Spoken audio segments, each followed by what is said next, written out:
So what I want to do in this video is I want to trace through the code line by line so we can observe what happens as we execute each line and how what's stored in the variables interacts with the objects that we create for each of the classes that we've made. So this is the project we were working on in class. I went ahead and created it all again and I finished out the driver. So what we're going to use is actually the debugger, and we haven't talked about this in class, but it essentially allows us to run the program line by line and observe what values are stored in the variables at a given time. So remember, we always start in the main method, so we're going to start here. This is the first line. What we're doing here should seem familiar. We're creating a scanner object and storing it into a variable called keyboard. So I'm going to use the step into, and that'll just run that single line. And when that happened, you can see in the program's memory, we now have a variable called keyboard. And this keyboard is holding all kinds of strange things. But essentially what all these strange things are, they are the scanner object. Okay, we don't need to know what the scanner object does. We just want to use it. So now we see we have a variable called keyboard. It's holding our scanner object. Now this line should also be familiar. We're just going to print to the console. So let's go ahead and step into this. And we can go to the console and we can see it printed out. Enter the customer's name, just like what we put in our print statement. Now we're at this line, keyboard.nextLine. When I run this line, the program's going to wait for me to come to the console and type in. In this case, we want to type in the customer's name. So let's step in. Now it's running this line, but it's not going to the next line yet because it's not going to complete until we type in a value. So let's give the customer a name. Now you can see the line executed, and if we come back to our debugger, we can see we now have another variable called name, just like how we declared it. We declared a string variable and called it name. And what's it holding? Well, it's holding what keyboard.nextLine evaluated to. And what that evaluated to is what I typed in, which is Joe. Now we're waiting on this line. And once again, this is another print statement. So we should be familiar with what that does. Let's just step into it. Come to the console. We see that it's working as planned. Step in again. Now we're waiting. We're waiting for a keyboard input again. Phone number. Put in that. Hit enter. Now we're at the next line. Let's keep doing this and see what happens when we're finished putting in the information.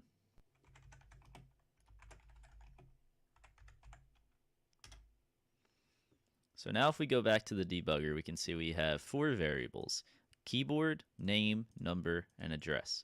We can see that's what we named them: keyboard, name, number, and address. Each of them variables are storing something. Keyboard storing the scanner, name storing the string, number storing a string, and address is storing a string. Now we're on this line. We're saying we want to create a variable called customer. It's going to be of type customer, and it's going to store a new customer object. Let's see what happens when we step into this line. You can see it brought us over to the customer class. Okay, this is where the constructor for customer is defined. We created this ourselves. It comes to the header and it tries to match up the variables that we passed.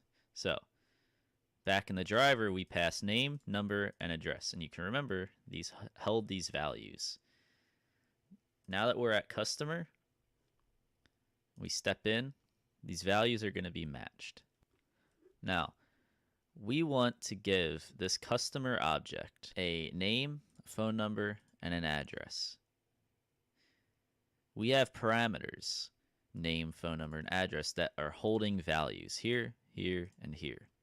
You can see this dot address, this dot name, and this dot phone number correspond to the fields of the object. You can see they're holding what's called null, which means they don't have a value yet.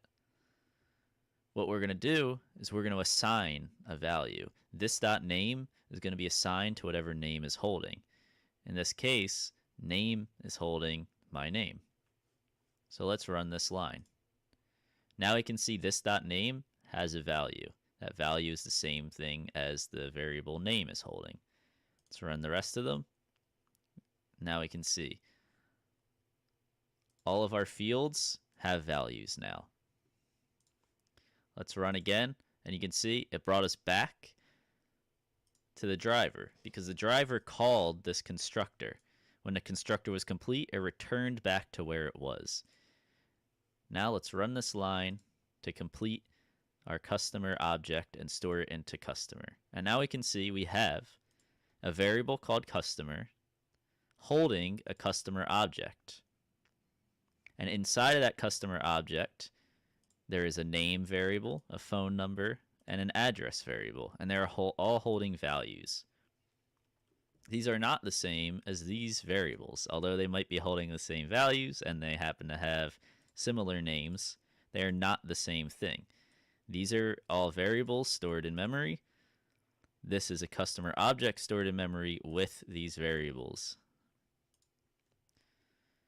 So now we've created a customer object and we have access to it. Now we can do the exact same thing for a car. Let's run these lines. You can see it's waiting for us in the console to type in the car's make. Can run the next lines. It's waiting for a model. Run the next lines. It's waiting for a year.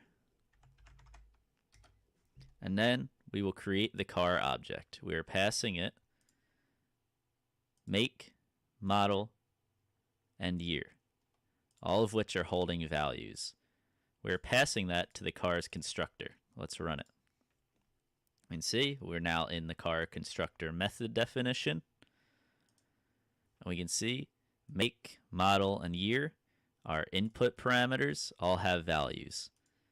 BMW M3 2018. Once again, we want the car object to hold values in its fields. You can see these are our input parameters, and they're different from the car's fields. Right now, the car's fields don't have values. We're going to assign them. Let's do that. Let's run each of these lines, and we can see now the car's fields, make, model, and year, all have values. Let's finish the constructor. We return back to who called the constructor. We finish the line, creating the car object, and store it in the car variable. Our car variable is holding a car object with fields called make, model, and year. And once again, these fields are different from our variables here. Now we can do the same thing for labor charges. Let's do that.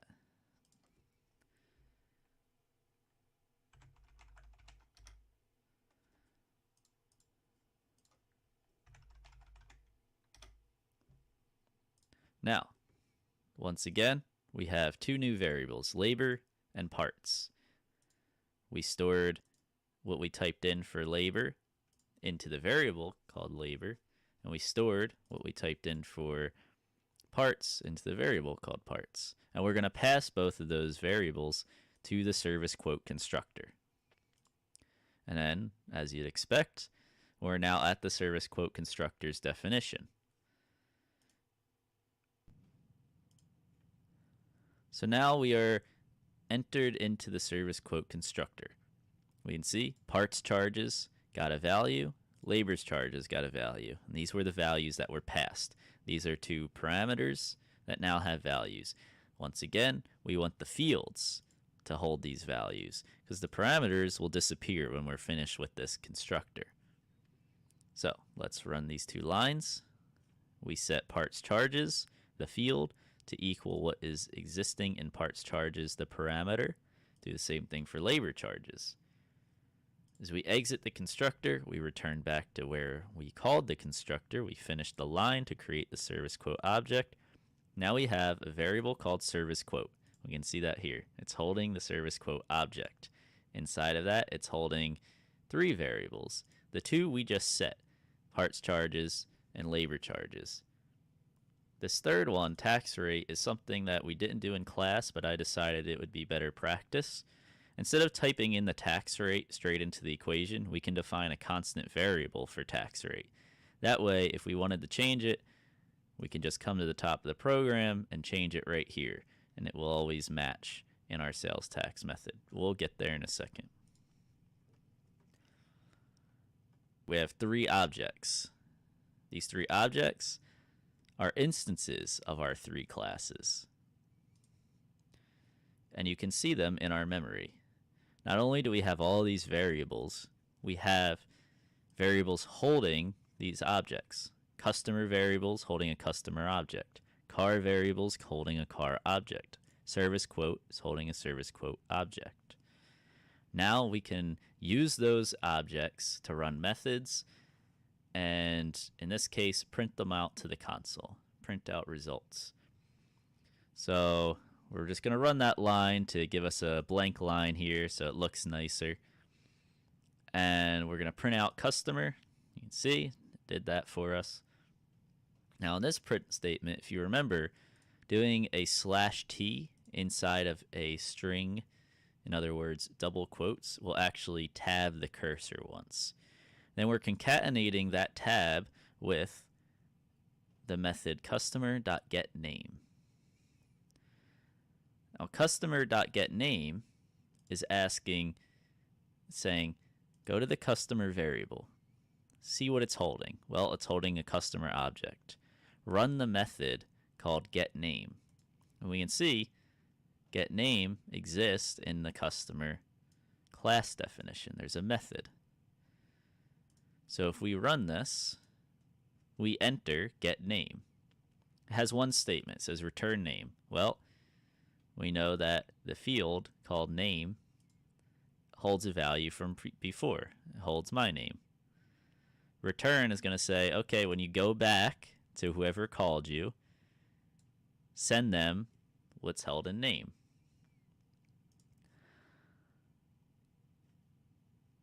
So you could imagine this customer.getName just turns into a string that says Joe. So now we're concatenating a tab with the word Joe. And we're going to print that out. And let's see it. Let's go to the console. When we run that line, it prints out Joe. Same thing is going to happen. We're going to enter the address. Address has a value from before. We return that. Run it. It prints out the address. I'm going to do it again for phone number, and it prints out the phone number. And that's our customer information. Let's print now the car's information. We go and get year. We know that car has these fields with values. Year is 2018. We get year. We then say, oh, we need to get make. Come get make. We say, oh, we need to get model. Let's go get model. Each of these fields keeps its value from when we created the object. Now that we got year, make, and model, we can once again imagine. We're concatenating a string that says car with a string that was whatever the year is, with a spaced string, a string that holds the make, another space, and a string that holds the model. All of this is going to turn into one string that we're going to print out. Let's see it. And there it is, car, 2018 BMW M3. You can see all of these method calls are dependent on the variable. Okay, we asked the car variable to run this method. And the reason it can do that is because the car variable is holding a car object that has these fields and has those methods. Now let's finish this. We'll print out another blank line just so it looks nicer, and we'll print out the receipt. So this print statement's just going to write receipt. And now we're going to do the labor charges. Well, this is similar to what we've been doing. We're going to print out the word labor. We're going to put a tab. Then we're going to put a $sign. that string is going to get concatenated with whatever serviceQuote.getLaborCharges returns.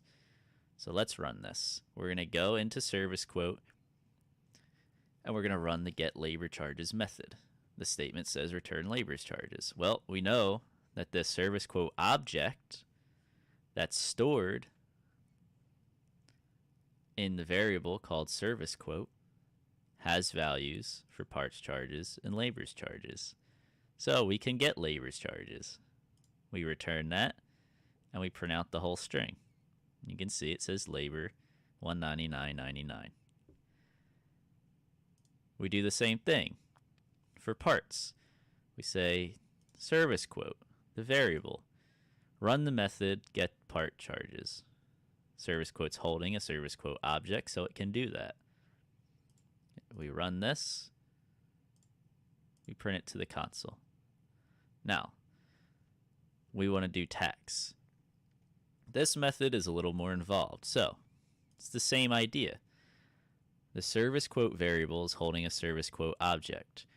So that service quote object will have the sales tax method. We enter it, it brings us to sales tax. It says, okay, the first thing sales tax does is calculate sales tax. We know what parts charges is because this object holds a value for that. We know what labor charges is for the same reason. We know what tax rate is because we define tax rate. This object also has a value for tax rate. And you can see it again here. It's telling you what it found those values to be. And then it's just running this math. It's going to run it all together. And in fact, we can see that this will be evaluated first and will equal $499.98. And this equals 0.07. And the whole thing together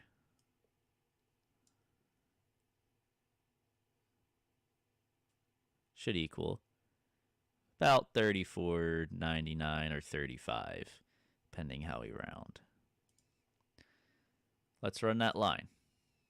There it is. Calculated sales tax and stored that variable, or stored that value into the variable called sales tax. And we can see in our variable list, we now have a local variable called sales tax that's holding $34.99.86.